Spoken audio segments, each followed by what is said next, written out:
नमस्कार, शानपुर चैनल में आपका स्वागत है। मैं हूं किरण वर्मा। तो दर्शकों, जैसे आप जानते हैं कि हम कोई ना कोई विषय लेके आपके सामने रूबरू होते हैं। आज हम खास बातचीत में चर्चा करेंगे एब्रोगेशन 335 और 370 हटाया गया। आज पूरे 2 साल हो चुके हैं। हमारे जे.एंड.के रियासत थी पहले, इसको स्टेट थी पहले, ये यूटी में तब्दील किया गया। इस संदर्भ में चर्चा करने के लिए मेरे साथ हैं कांग्रेस के सीनियर लीडर और जम्मू कश्मीर प्रदेश कांग्रेस डिस्प्लेस रिफ्यूजी सेल के चेयरमैन भी हैं मेरे साथ इस वक्त, विनोद शर्मा जी। शर्मा साहब, आपका स्वागत है। थैंक यू, शुक्रिया आपका। नमस्ते सर। मेरा आपके माध्यम से जो हमारे व्यूअर्स हैं, दर्शक हैं, उन सबको नमस्कार। शर्मा साहब, आप हमें बताएं कि आज पूरे 2 साल हो चुके हैं। आज के दिन ही 2019 को 370 और 35 से हटाया गया हमारी जे.एंड.के रियासत से। तो आप क्या कहेंगे, क्या बेनिफिट, क्या नुकसान हुए इसके? देखिए, आज का दिन 5 अगस्त 2019 को, जिस दिन 5 को ये एब्रोगेशन किया 370 35 ए का, जम्मू कश्मीर में अब उन दिनों में हमारा यात्रा चल रही थी, राष्ट्रीय माता यात्रा चल रही थी। लोग टूरिस्ट यहाँ आए हुए थे, उनको यहाँ से टूरिस्ट को उठाया, यात्रा को बंद किया, हमारी यात्रा को बंद किया, राष्ट्रीय यात्रा को बंद किया और उनको कहा कि पाकिस्तान हमला करने वाला है। वो डरा कर यहाँ से भगा दिया, बाहर छोड़ा, उनको भेजा, वापस भेजा और 370 हटा दिया इन्होंने। बड़ी ये बदकिस्मती की बात है हमारे लिए कि, और कहता हूँ कि जो इन्होंने किया उस वक्त 5 अगस्त को हमारी यात्रा बंद की, उसके बाद यात्रा शुरू नहीं हो सकी यहाँ पे। ना 2019 को हुई, ना 2020 को हुई और 21 को भी इन्होंने कोशिश की, लेकिन नहीं हो सकी है। अब इस बार यात्रा में वहाँ देखिए आपने, बादल भी फटा वहाँ पे। कभी आज तक ऐसा कभी नहीं हुआ, आज तक वहाँ पे भी हुआ नहीं। शर्मा साहब, ये बताएं कि जैसे आज पूरे 2 साल हो चुके हैं, कुछ लोग खुशियां मना रहे हैं, कुछ लोग नाराज़ हैं। तो क्या हमारे जे.एंड.के रियासत में खास करके आज के दिन, जैसे 2 साल हो गए हैं 370 हटे हुए, तो क्या बेनिफिट हुए हमारे लोगों को यहाँ पर? जो खुशियाँ मना रहे हैं उनसे पूछिए बेनिफिट क्या हुआ, किसकी खुशी मना रहे हैं, ये उनसे पूछिए। मैं तो कहता हूँ कि जम्मू कश्मीर एक स्टेट थी और जिसका दुनिया में नाम था और हिंदुस्तान का सर का ताज था। उस स्टेट को यूटी में बना दिया और स्टेट को तोड़ भी दिया, उसका एक हिस्सा भी अलग कर दिया, स्टेट का अलग किया। और बीजेपी और किस बात की खुशी? बर्बादी की खुशी मना रहे हैं। जम्मू कश्मीर की बर्बादी की खुशी मना रहे हैं। और ये बताएं बीजेपी पहले, आज भी जो झंडा तो हिंदुस्तान का, भारत का झंडा है, तिरंगा हम भी चढ़ाते हैं, हम भी सलूट करते हैं उसको, और हमारे लिए भी बहुत महत्वपूर्ण है। हर हिंदुस्तान के लिए, हिंदुस्तान वासियों के लिए है। ये झंडे को लिए इसको एक्सप्लॉइट करते हैं, एक्सप्लॉइट नहीं करते। लेकिन ये बताएं कि क्या खोया, क्या पाया हमने? मैं तो समझता हूँ मैंने खोया है, पाया कुछ भी नहीं। हमारी ये बताएं क्या खोया हमने? जैसे स्टेट थी पहले, ये अभी डिमांड कर रहे हैं स्टेटहुड होना चाहिए। तो क्या आपको लगता है कि स्टेटहुड मिलेगी हमें वापस?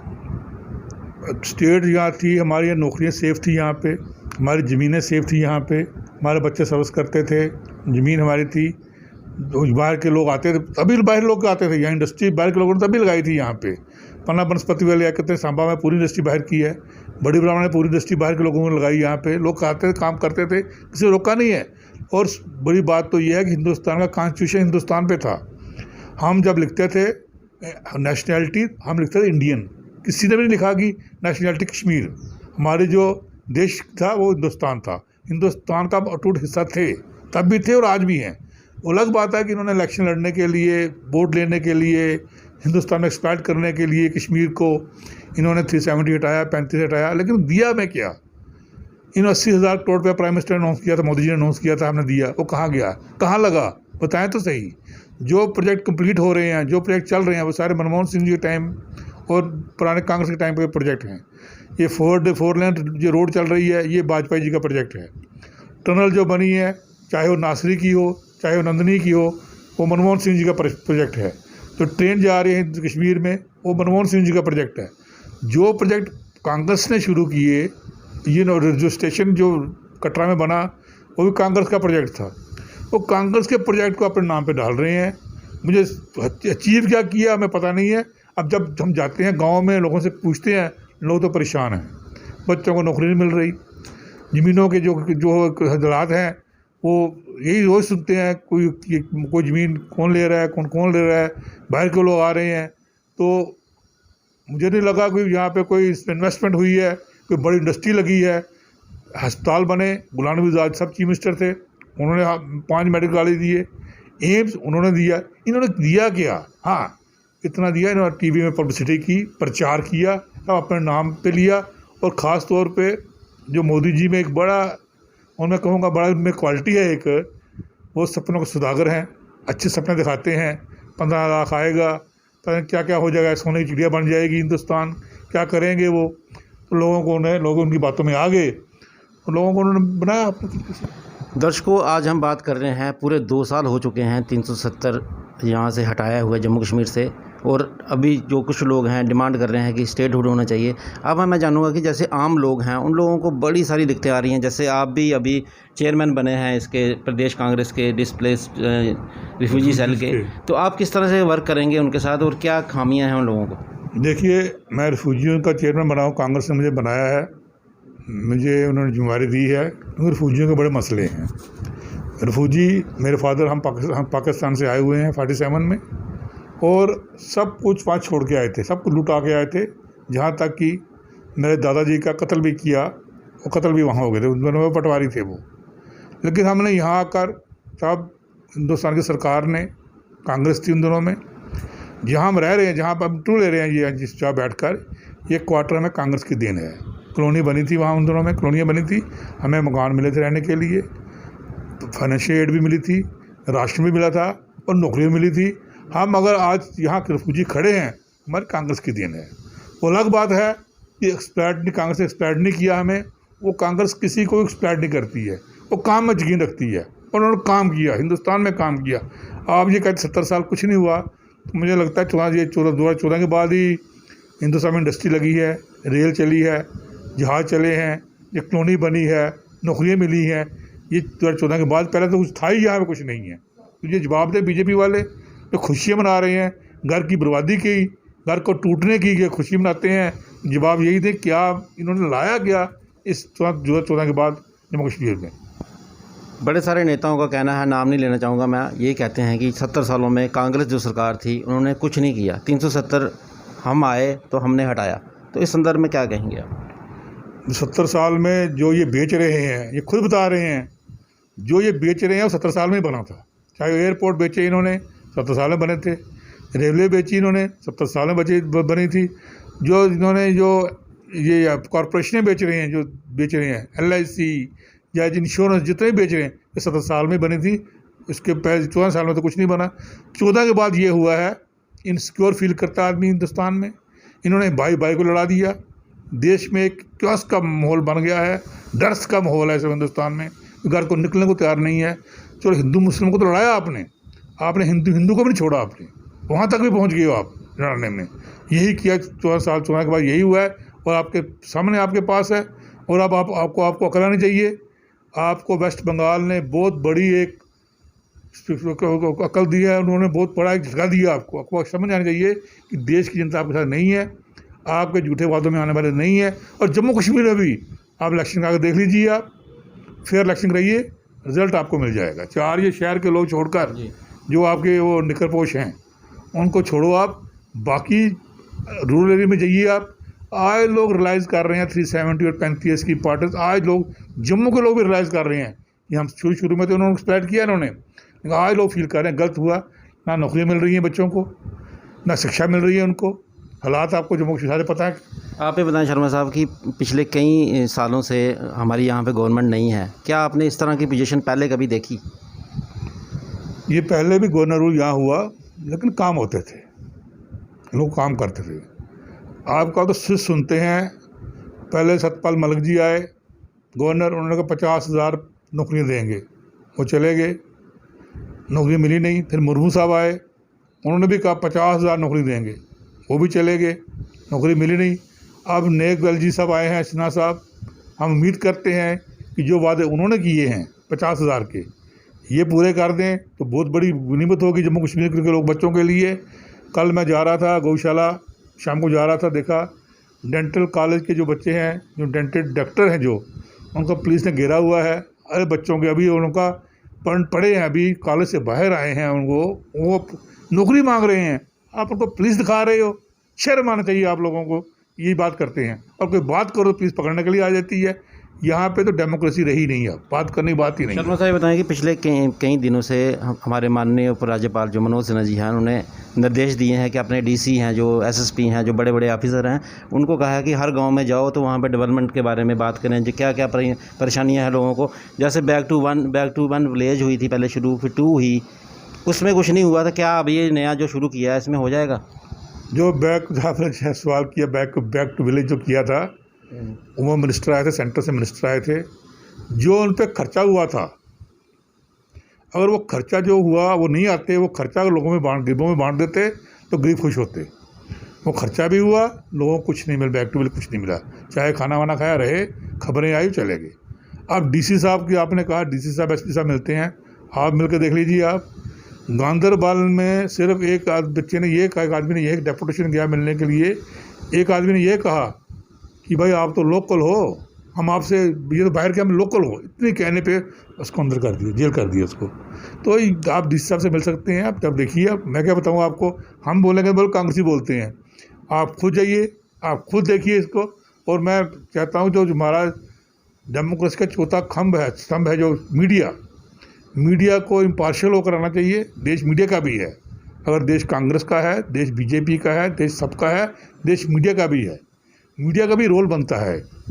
देश अगर खुशहाल होगा तो मीडिया को इसकी बेनिफिट, इसका इसको खुशी, उसकी बेनिफिट मिलेगा, उसको मीडिया को इसका मिलेगा, अवार्ड मिलेगा।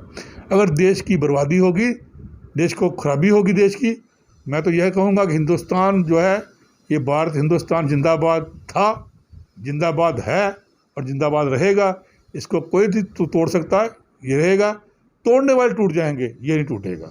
370 का अभी केस सुप्रीम कोर्ट में भी चल रहा है, क्या आपको लगता है कि क्या हमारे हक में ये फिर से आ सकता है? देखिए, मैं वकील भी हूँ। 370 को तोड़ा, ये गलत तोड़ा है कॉन्स्टिट्यूशन के हिसाब से। जो दिया किसने था?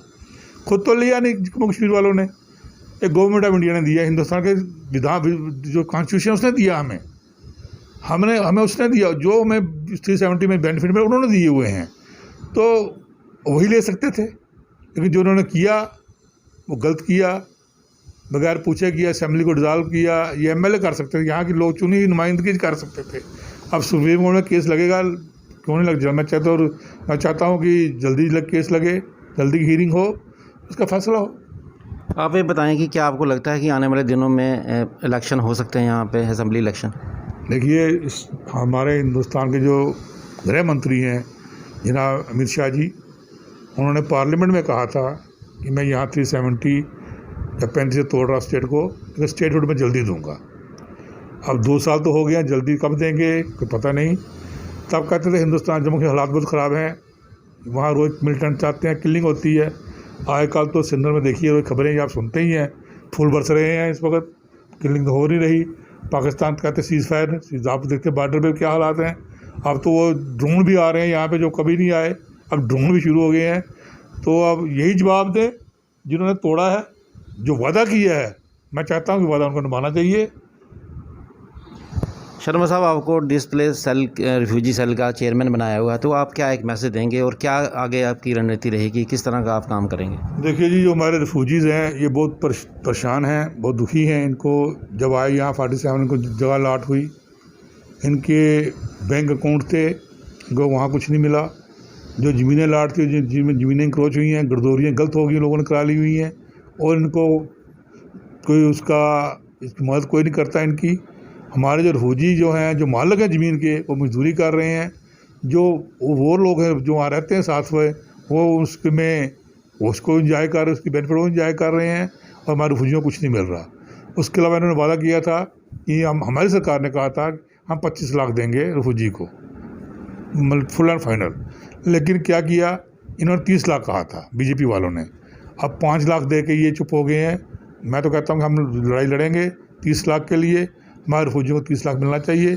हमारे लोगों की जो ज़मीनें हैं, जो किसी ने गलत किसी से कब्जा किया है, हम उनको रिस्टोर कराएंगे दोबारा। जिसकी ज़मीन है उसको मिलनी चाहिए उसका। और जो उनको कहा था कि हम इनको फौजियों के बच्चों को बाहर सीटें भी देंगे मेडिकल इंजीनियरिंग कॉलेज में, अभी तक नहीं मिली, उसके लिए भी हम लड़ेंगे।